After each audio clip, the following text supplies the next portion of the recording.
Welcome friends to the multitechbd channel. multitechbdর নতুন আরও একটি এপিসোডে আপনাদের সবাইকে জানাই স্বাগতম। বরাবরের মতো আজকের এপিসোডেও আমি আপনাদের জন্য নিয়ে এসেছি নতুন আরও একটি টেক রিলেটেড ভিডিও। আজকের ভিডিওতে আমি আপনাদের দেখাবো কিভাবে একটি নতুন জন্ম নিবন্ধন অনলাইনে আবেদন করতে হয়। তো আমরা এই বিষয়টি অনেকেই হয়তো জানি না। আর বর্তমান সময়ে এনআইডি সব জায়গায় প্রচলিত থাকার কারণে জন্ম নিবন্ধনটাকে আমরা অতটা গুরুত্ব সহকারে বিবেচনা করি না, কিন্তু বিভিন্ন ক্ষেত্রে দেখা যায় আমাদের জন্ম নিবন্ধন ছাড়া আসলে কার্যক্রমগুলো সফলভাবে হয় না। যেমন আপনার স্কুলে বাচ্চাদের ভর্তি করা, অথবা টিকার কার্ড তৈরি করা, কিংবা এনআইডি তৈরিকরণের ক্ষেত্রেও কিন্তু আপনার জন্ম নিবন্ধনটা প্রয়োজন হয়। এছাড়া আপনি যদি কখনো জন্ম নিবন্ধনটা না করে থাকেন, তাহলে কিন্তু আপনার নেক্সট জেনারেশন যে বাচ্চা কাচ্চা হবে তাদের কিন্তু আপনি জন্ম নিবন্ধন করতে পারবেন না, কারণ সেক্ষেত্রে কিন্তু তার পিতামাতার জন্ম নিবন্ধন নাম্বারটা কিন্তু অবশ্যই লাগবে, আর সেটা না থাকলে কিন্তু আপনি জন্ম নিবন্ধনটা করতে পারবেন না। সো ফ্রেন্ডস, আর কথা না বাড়িয়ে চলুন আমরা সরাসরি চলে যাচ্ছি মূল ভিডিওতে।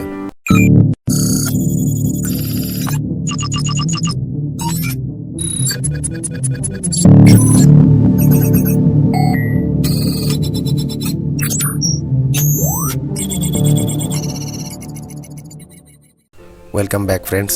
তো জন্ম নিবন্ধনের কাজ শুরু করার জন্য প্রথমে আমাদের চলে যেতে হবে কোনো একটি ব্রাউজারে। তো আমরা সেক্ষেত্রে চলে যাচ্ছি ক্রোম ব্রাউজারে।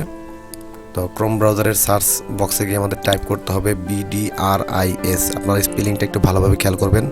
BDRIS লিখে কিবোর্ড থেকে এন্টার প্রেস করবেন। তো এন্টার প্রেস করার পরে আপনারা এই ধরনের কিছু অপশন দেখতে পারবেন। আমি গত ভিডিওতে আপনাদের দেখিয়েছিলাম যে এখানে অপশনগুলো কোনটা কি। যদি আপনারা না জেনে থাকেন তাহলে ভিডিওটি দেখে আসবেন। তো এখানে আমাদের নতুন জন্ম নিবন্ধনের জন্য আবেদন দেখতে পাচ্ছেন, প্রথমেই যে অপশনটা রয়েছে এখানে আমাদের ক্লিক করতে হবে। তো এখানে ক্লিক করার পরে দেখুন এখানে কিন্তু হোম পেজটি ওপেন হয়ে গেছে এবং এখানে বেশ কিছু সাব মেনু রয়েছে দেখতে পাচ্ছেন। এখানে হোম, জন্ম নিবন্ধন, এর আন্ডারে রয়েছে জন্ম নিবন্ধন পুনঃমুদ্রণ, জন্ম নিবন্ধন আবেদন, জন্ম নিবন্ধন আবেদনের বর্তমান অবস্থা, জন্ম নিবন্ধন তথ্য অনুসন্ধান, সার্টিফিকেট বাতিলের আবেদন, জন্ম নিবন্ধন আবেদনপত্র প্রিন্ট, জন্ম নিবন্ধন তথ্য সংশোধন আবেদন। অনেকগুলো কিন্তু এখানে অপশন রয়েছে, এগুলি আসলে মেইন কার্যক্রম এখানকার। এরপর মৃত্যু নিবন্ধনের ক্ষেত্রেও ঠিক একই রকম।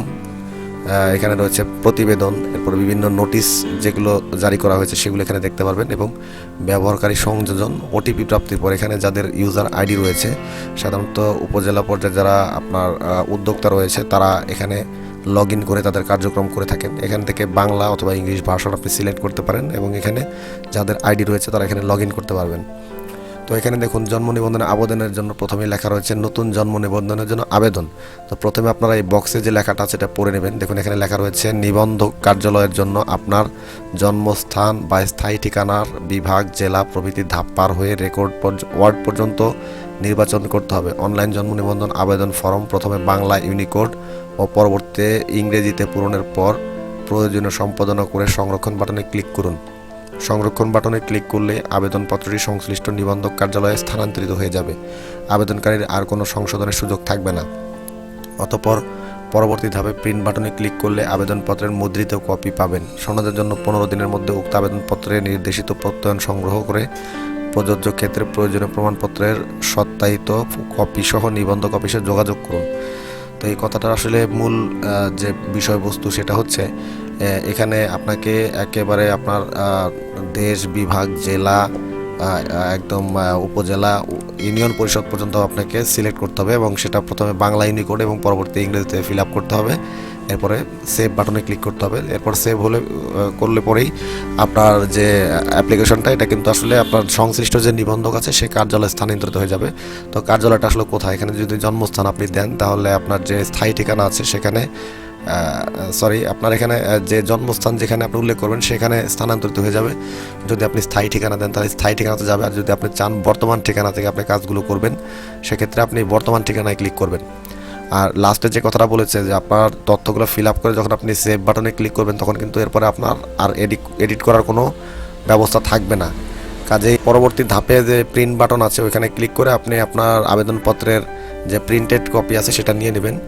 আর যে সনদটা আপনার হার্ড কপি সেটা পাওয়ার জন্য আপনাকে 15 দিনের মধ্যে ওই আবেদনপত্রের নির্দেশিত যে প্রত্যয়ন আছে সেটা সংগ্রহ করে নিয়ে এবং প্রয়োজনীয় যে প্রমাণপত্র কাগজপত্র আছে সেগুলো সহ আপনাকে নিবন্ধক অফিসে যোগাযোগ করতে হবে। তো যাই হোক, এখানে দেখুন আমরা যে 3টা অপশন আছে, জন্মস্থান, স্থায়ী ঠিকানা, বর্তমান ঠিকানা। তো আমরা এখান থেকে বর্তমান ঠিকানা সিলেক্ট করে দিচ্ছি। কারণ হচ্ছে আপনি যদি দেখা গেছে আপনি ঢাকায় আছেন কিন্তু আপনার স্থায়ী ঠিকানা হচ্ছে চট্টগ্রাম, তাহলে কিন্তু যদি আপনি স্থায়ী ঠিকানা দেন আপনাকে চট্টগ্রামে যেতে হবে। আর যদি আপনি বর্তমান ঠিকানা দেন তাহলে আপনি কিন্তু ঢাকা থেকে আপনার জিনিসটা সংগ্রহ করতে পারছেন। আচ্ছা, এখানে দেখুন একটা অপশন রয়েছে, সেটা হচ্ছে আপনি যদি বাংলাদেশ দূতাবাসের জন্ম নিবন্ধন আবেদন করতে চান তবে এটি নির্বাচন করুন। তো এটা আপনার প্রয়োজন নেই, আপনি এখানে বর্তমান ঠিকানা বা স্থায়ী ঠিকানা যেটা আপনার ক্ষেত্রে প্রযোজ্য সেটা সিলেক্ট করে আপনি জাস্ট পরবর্তী বাটনে ক্লিক করবেন। তো পরবর্তী বাটনে ক্লিক করার পরে দেখুন এখানে কিন্তু একটা পুরোপুরি একটা ফর্ম চলে আসছে। তো এই ফর্মটা আমাদেরকে ফিল আপ করতে হবে। তো দেখুন এখানে প্রথমেই রয়েছে নামের প্রথম অংশ বাংলায়। তো এখানে আমাদের বাংলায় নামের ফার্স্ট নেমটা দিতে হবে, এখানে বাংলায় লাস্ট নেমটা দিতে হবে, এরপর এখানে ইংরেজিতে নামটা লিখতে হবে, এখানে ইংরেজিতে নামের ফার্স্ট নেম যেটা সেটা লিখতে হবে, নামের লাস্ট নেমটা এখানে ইংরেজিতে লিখতে হবে, এরপরে জন্ম তারিখ যেটা সেটা এখানে বসাতে হবে, এরপরে পিতামাতার কততম সন্তান। দেখুন এখানে কিন্তু আসলে অপশন দেওয়া আছে, একদম 20টা পর্যন্ত সন্তান এন্ট্রি করা যায়। এরপর নারী বা পুরুষ সিলেক্ট করতে হবে এখান থেকে। এরপর আপনার দেশ, বিভাগ, ডাকঘর বাংলা ইংরেজিতে, গ্রাম বাংলা ইংরেজিতে, এরপর হচ্ছে বাসা, সড়ক নাম্বার বাংলা ইংরেজিতে। এগুলো দিয়ে আপনাকে পরবর্তী যে বাটনটা আছে এখানে ক্লিক করলে আপনাকে নেক্সট অপশনে নিয়ে যাবে। তো আমরা আর দেরি না করে এই ফর্মটাকে ফিল আপ করে ফেলছি। তো দেখুন ফ্রেন্ডস, আমরা কিন্তু অলমোস্ট এখানে সবগুলো তথ্য ফিল আপ করে ফেলেছি। এখানে নামের প্রথম অংশ বাংলায়, নামের শেষ অংশ বাংলায়, নামের প্রথম অংশ ইংরেজি, নামের শেষ অংশ ইংরেজি, পিতামাতার কততম সন্তান, লিঙ্গ, দেশ, বিভাগ, জেলা, উপজেলা, পৌরসভা অথবা ইউনিয়ন, এরপর ওয়ার্ড নাম্বার, তারপর হচ্ছে গ্রামের ডাকঘরের নাম বাংলায় ইংরেজিতে, আবার গ্রামের নাম বাংলায় ইংরেজিতে, এবং লাস্টে এখানে বাসা ও সড়ক নাম্বার যদি থাকে দেবেন, না থাকলে আপনারা এখানে আপনার গ্রামের নামটাই লিখে দেবেন। এগুলো আমরা সবই ফিল আপ করেছি, কিন্তু একটা জায়গা কিন্তু আমরা এখনও ফিল আপ করিনি, সেই জায়গাটা হচ্ছে জন্ম তারিখ। তো এখানে জন্ম তারিখ ইনপুট দেওয়ার সময় আপনাকে একটা বিশেষ অপশন সিলেক্ট করতে হবে, সেটা দেখানোর জন্য আমরা কিন্তু জন্ম তারিখটা এখনও দেইনি। তো এখানে জন্ম তারিখ আপনি টাইপ করবেন ঠিক এই ফরম্যাটে। দেখুন আমি এখানে 9/9/2021 লিখেছি, এরপরে এই যে তারিখটা হাইলাইট হয়েছে এখানে একটা ক্লিক আপনাকে দিতে হবে। দিলে পরেই আপনি দেখবেন যে এখানে কিন্তু একটা মেসেজ আসবে আপনার কাছে, লেখা রয়েছে অ্যাটাচমেন্ট অ্যাভেলেবিলিটি চেক। তো এখানে বলা হয়েছে আপনি জন্ম তারিখ সিলেক্ট করেছেন 9/9/2021। জন্ম নিবন্ধন আবেদন সম্পন্ন করার জন্য নিম্নলিখিত ডকুমেন্টগুলো প্রয়োজন। আপনার কি নিম্নলিখিত ডকুমেন্টগুলো আছে? তো 2টা ডকুমেন্ট এখানে লাগবে। দেখুন 1 নম্বরে আপনাকে চিকিৎসা প্রতিষ্ঠানের ছাড়পত্র বা চিকিৎসা প্রতিষ্ঠান প্রদত্ত জন্ম সনদ সংক্রান্ত সনদের সত্যায়িত কপি বা পূরণকৃত আবেদনপত্রে বার্থ অ্যাটেন্ডেন্ট এর প্রত্যয়ন বা ইপিআই কার্ডের সত্যায়িত লিপি। তো এখানে আপনাকে যে ডকুমেন্টগুলো দিতে বলা হয়েছে, এখানে আপনি হয়তো যে হাসপাতালে আপনার বাচ্চা হয়েছে সেই হাসপাতাল যে আপনাকে জন্ম সংক্রান্ত সার্টিফিকেটটা দিয়েছে সনদের, তো সেটার একটা সত্যায়িত কপি দিতে হবে। যদি আপনি সেটা না দিতে পারেন তাহলে বার্থ বা জন্ম দেওয়ার সময় যে অ্যাটেন্ডেন্ট ছিল সেই অ্যাটেন্ডেন্টের একটা প্রত্যয়ন অথবা আপনার ইপিআই কার্ডের সত্যায়িত অনুলিপি বা যে আপনার যে টিকা যে কার্ড রয়েছে সেটার একটা সত্যায়িত কপি দিতে হবে, এই একটা জিনিস। আর দ্বিতীয়ত দিতে হবে পিতা মাতা পিতামহের দ্বারা স্বনামে স্থায়ী ঠিকানা হিসেবে ঘোষিত আবাসস্থলের বিপরীতে হালনাগাদ কর পরিশোধের প্রমাণপত্র, একটা জিনিস। মানে আপনার যে যার বার্থ এন্ট্রি করছেন আপনার বাচ্চার, তার পিতা মাতা পিতামহ বা পিতামহের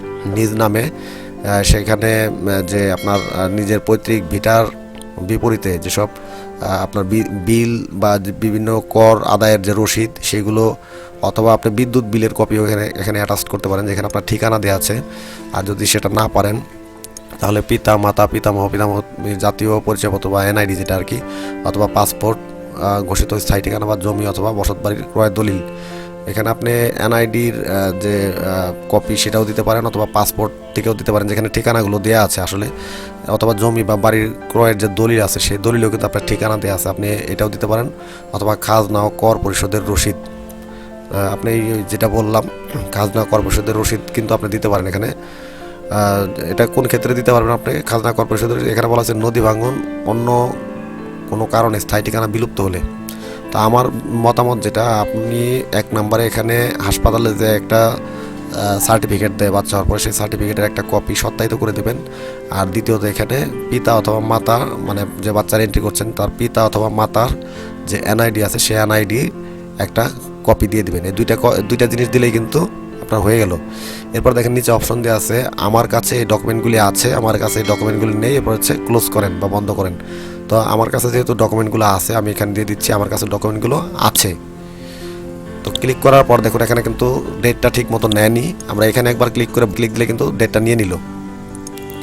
আচ্ছা, এখন আমাদের এগুলো কিন্তু কমপ্লিট হয়ে গেছে। আমরা জাস্ট এখন এখানে দেখুন লেখা রয়েছে পূর্ববর্তী পরবর্তী, আপনি চাইলে আগের পেজে কোনো কারেকশন থাকলে করতে পারেন, আর যদি সেটা না চান তাহলে আপনি যে পরবর্তী যে অপশনটা আছে এখানে ক্লিক করতে হবে। তো দেখুন পরবর্তী অপশন যেটা আছে এখানে ক্লিক দেওয়ার পরে কিন্তু আরেকটা এখানে নতুন পেজ চলে আসছে। এই নতুন পেজে দেখেন এখানে রয়েছে যে পিতার তথ্য, মাতার তথ্য, যে বাচ্চার এন্ট্রি আপনি করছেন তার ফাদার এবং মাদারের তথ্যগুলো এখানে আপনাকে দিতে হবে। তবে এখানে আপনি কিন্তু তার বাচ্চার পিতামাতার নাম এখানে সরাসরি লিখতে পারবেন না, আপনাকে এখানে পিতার জন্ম নিবন্ধন নাম্বার এবং মাতার জন্ম নিবন্ধন নাম্বার এই দুইটা জিনিস এখানে যখন আপনি বসাবেন অটোমেটিক কিন্তু পিতামাতার নাম, তারপর যদি পরিচয়পত্র থাকে এবং জাতীয়তা এগুলা কিন্তু তার পিতা বা মাতার যে জন্ম সনদ নাম্বার আছে সেখান থেকে অটোমেটিক এগুলো ফিল আপ হয়ে যাবে। আমি একটু যদি আপনাদের দেখাই,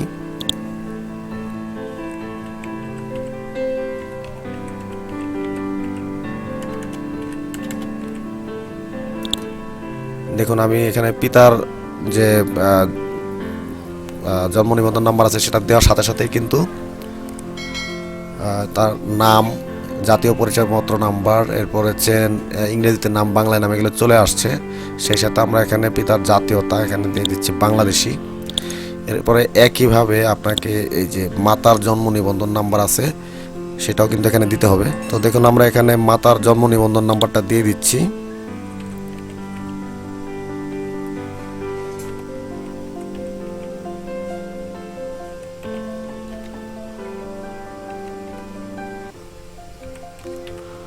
তো মাতার জন্ম নিবন্ধন নাম্বারটা এখানে দেওয়ার সাথে সাথে কিন্তু দেখুন এখানে মাতার নামটা কিন্তু চলে আসছে।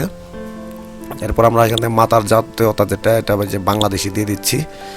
আর এখানে কিন্তু আপনি চাইলে কিন্তু নাম বসাতে পারবেন না। এখন দেখুন পিতার নাম যেহেতু পিতার বার্থ সার্টিফিকেটে ইংরেজি এন্ট্রি করা ছিল এই জন্য তার কিন্তু নাম ইংরেজিতে চলে আসছে, এবং জাতীয় পরিচয়পত্র নাম্বারও এন্ট্রি করা ছিল সেটাও কিন্তু এখানে চলে আসছে। কিন্তু মাতার নামে আপনার ইংরেজি এন্ট্রি করা নেই এবং জাতীয় পরিচয়পত্র নাম্বার নেই, এই জন্য কিন্তু এই দুইটা আসেনি এখানে। তো যাই হোক, এটা আপনার জরুরি না, আপনার জরুরি হচ্ছে এখানে তাদের যে বার্থ সার্টিফিকেট বা জন্ম সনদের নাম্বারটা, সেই দুইটা নাম্বার কিন্তু এখানে লাগবে। তো এই দুইটা দেওয়া হলে আপনি এরপর চলে যাবেন পরবর্তীতে। তো পরবর্তী পেজে যাওয়ার পরে তো আমি এখানেও দিচ্ছি স্থায়ী ঠিকানা হিসাবে ব্যবহার করার জন্য কোন ঠিকানা নেওয়া হবে সেটা জানতে চাওয়া হয়েছে। তো আমরা এখান থেকে স্থায়ী ঠিকানাটা দিয়ে দিচ্ছি দেশ বাংলাদেশ। এরপরে আপনি আপনার বিভাগটা সিলেক্ট করে দিবেন, আপনার জেলাটা সিলেক্ট করে দিবেন, আপনার উপজেলাটা সিলেক্ট করবেন, আপনার ইউনিয়নটা সিলেক্ট করবেন, এরপর আপনার ওয়ার্ড নাম্বারটা সিলেক্ট করতে হবে।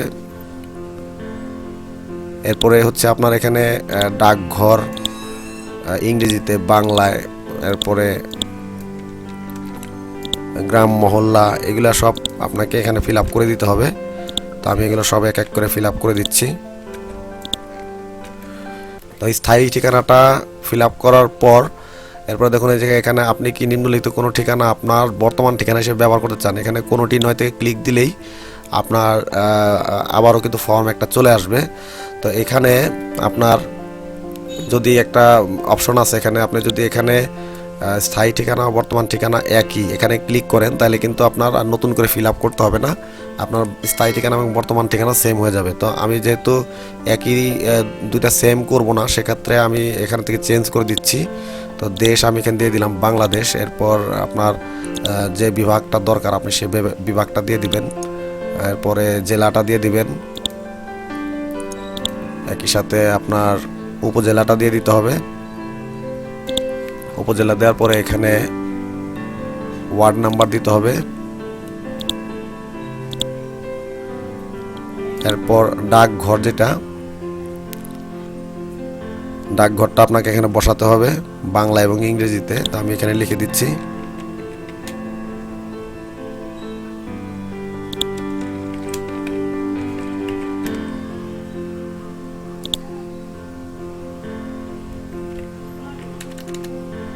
তো দেখুন আমার কিন্তু এখানে সমস্ত পুরো ফর্মটাই কিন্তু ফিল আপ করা হয়ে গেছে। তো ফর্ম ফিল আপ করা হয়ে যাওয়ার পর আপনাকে এখানে যে পরবর্তী একটা বাটন রয়েছে এখানে ক্লিক করতে হবে। তো আমি এখানে ক্লিক করে দিলাম। দেওয়ার পর আপনাকে এখানে আরও কিছু জিনিস দিতে হবে। যেমন প্রথমে হচ্ছে আবেদনকারীর প্রত্যয়ন। নিবন্ধনাধীন ব্যক্তি 18 বছরের নিম্নে বয়স্ক হলে তার পিতা বা মাতা বা আইনানুগ অভিভাবক বা বিধি নয় মতে ক্ষমতাপ্রাপ্ত ব্যক্তি নিম্নে প্রত্যয়নপূর্বক স্বাক্ষর টিপসই প্রদান করিবেন। তো আবেদনাধীন ব্যক্তির সহিত সম্পর্ক, তো এখানে যার আবেদনটা আপনি করছেন আপনি তার কি হন সেটা দিতে হবে। তো আমি এখানে দিলাম। এখানে আপনি একটা অপশন সিলেক্ট করে নেবেন।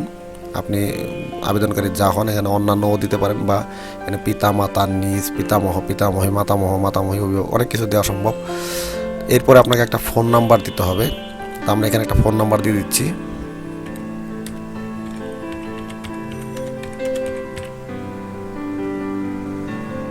ফোন নম্বর দেওয়ার পরে এখানে আপনি একটা ইমেল অ্যাড্রেস দিতে পারেন। তো আমরা এখানে একটা ইমেল অ্যাড্রেস দিয়ে দিলাম। এরপরে লেখা রয়েছে আইনের 2 ক ধারা অনুযায়ী নিযুক্ত অভিভাবকের উপযুক্ত প্রমাণক সংযুক্ত করিতে হইবে।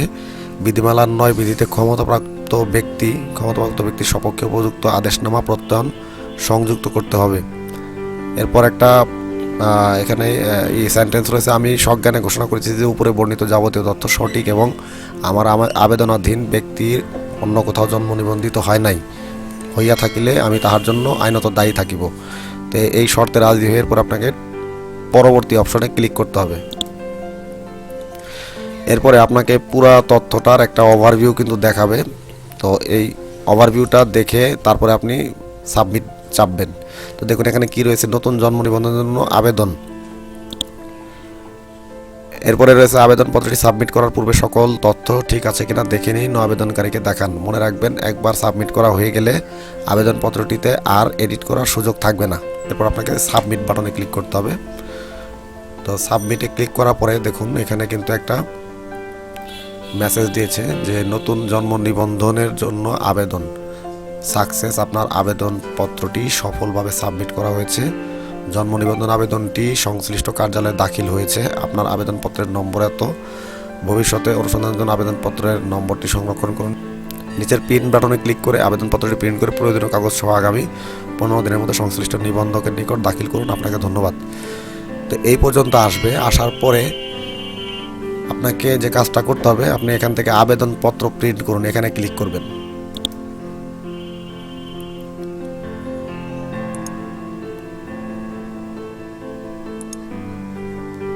তো এখানে ক্লিক করার পরে আপনি জাস্ট এটাকে সেভ করে নেবেন। আপনার কম্পিউটারের যে কোনো একটা লোকেশনে গিয়ে এটাকে সেভ করে নেবেন। তো সেভ করে নেওয়ার পরে মোটামুটি আপনার কাজ শেষ। এখন সেই সেভ করা ফাইলটাকে যদি আপনি একবার ওপেন করেন তাহলে কিন্তু ফাইলটা ঠিক এরকম দেখা যাবে। দেখুন এখানে কিন্তু সমস্ত তথ্যগুলো কিন্তু সাবমিট করা আছে এখানে। এইটা সহকারে আপনাকে আনুষঙ্গিক যে আরও 2টা কাগজের কথা বললাম, একটা হচ্ছে হাসপাতালের বার্থ সার্টিফিকেট যেটা, সেটা নিয়ে যাবেন সাথে, আর হচ্ছে পিতামাতার যে এনআইডির ফটোকপি। এই 2টা জিনিসের সাথে আবেদনপত্রটা নিয়ে আপনাকে সংশ্লিষ্ট অফিসে গেলে পরেই আপনার এই কাজটা আসলে হয়ে যাবে। এটা আপনাকে একটা হার্ড কপি জন্ম সনদ দিয়ে দিবে। যদি ইংরেজি ফিল আপ করেন শুধু ইংরেজি পাবেন, আর যদি বাংলা দিয়ে থাকেন বাংলা পাবেন, এবং আপনি চাইলে 2টার জন্য আবেদন করতে পারেন। তো মোটামুটি আশা করি আপনারা বুঝতে পেরেছেন যে কীভাবে একটি নতুন জন্ম নিবন্ধনের জন্য আবেদন অনলাইনে করতে হয়। আপনাদের পুরো প্রসেসটাই দেখানোর চেষ্টা করলাম। এরপরে যদি কারো বুঝতে কোনো সমস্যা হয় অবশ্যই কমেন্ট করে আমাদেরকে জানাবেন। আর ভিডিও ভালো লাগলে অবশ্যই ভিডিওতে একটি লাইক দেবেন, আপনার ফ্রেন্ডদের সাথে শেয়ার করবেন, যে কোনো মতামত কমেন্ট করে জানাবেন, এবং আমাদের চ্যানেলে নতুন হয়ে থাকলে চ্যানেলটিকে সাবস্ক্রাইব করে পাশের বেল আইকনে প্রেস করে দেবেন। দেখা হবে পরবর্তী কোনো ভিডিওতে। সে পর্যন্ত সবাই ভালো থাকবেন। ধন্যবাদ।